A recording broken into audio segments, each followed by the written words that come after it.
दिल्ली सरकार के पूर्ण वित्त पोषित 12 डीयू कॉलेजेस में जो पिछले एक साल से अनियमित रूप से फंडिंग हो रही है, उसके कारण हजारों टीचर और स्टाफ को रेगुलर सैलरी नहीं मिल रही है और स्टूडेंट्स का स्कॉलरशिप नहीं मिल पा रहा है और कॉलेज में कोई विकास का कार्य नहीं हो पा रहा है। और स्टूडेंट फंड से फंडिंग को लिंक करना ये प्राइवेटाइजेशन नहीं तो और क्या है।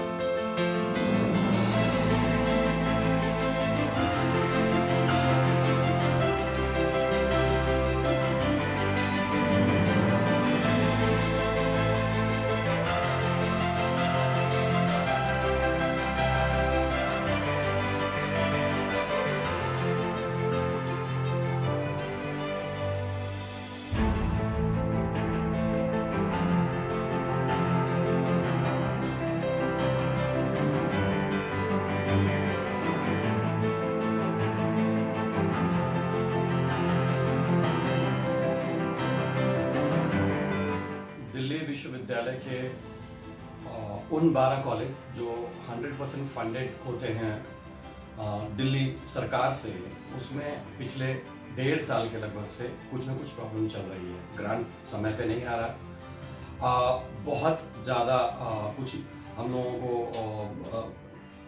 बहुत सारे स्ट्राइक करने पड़ते हैं, डिमॉन्स्ट्रेट करना पड़ता है, तब हमारी सैलरी आती है।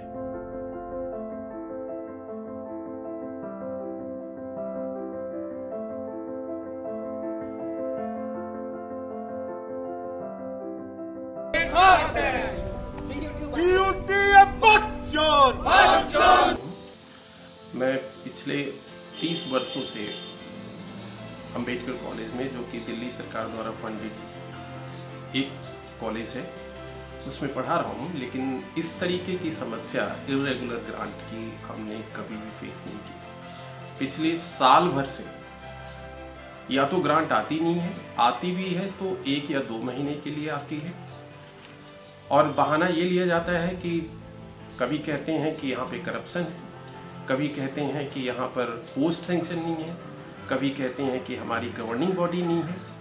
लेकिन इनका जो डिज़ाइन है वो कहीं न कहीं ये है कि कैसे इन कॉलेजेस को दिल्ली यूनिवर्सिटी से अलग करके अंबेडकर यूनिवर्सिटी के साथ जोड़ा जाए।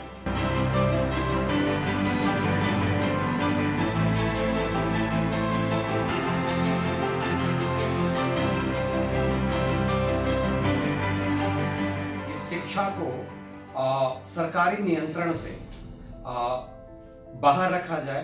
ठीक है कि शिक्षा हमारी जो है वो सरकारी फंड जो है उस पे आता है, लेकिन क्या पढ़ाया जाए, कैसे पढ़ाया जाए, किस तरह से पढ़ाया जाए, इसके ऊपर नियंत्रण नहीं होता और इस मामले में शिक्षक भी बिल्कुल इंडिपेंडेंट होते हैं।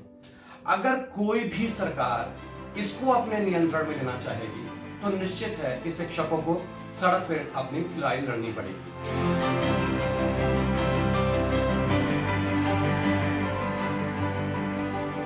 इन्होंने अपने 12 कॉलेजेस की गवर्निंग बॉडीज के माध्यम से ये कोशिश कर रहे हैं कि एक नया पैटर्न ऑफ असिस्टेंस हम पर थोप दें। ये पैटर्न ऑफ असिस्टेंस नहीं है, बल्कि पैटर्न ऑफ असॉल्ट है, जिसके द्वारा निजीकरण और ठेकेदारी प्रथा को ही बढ़ावा मिलेगा।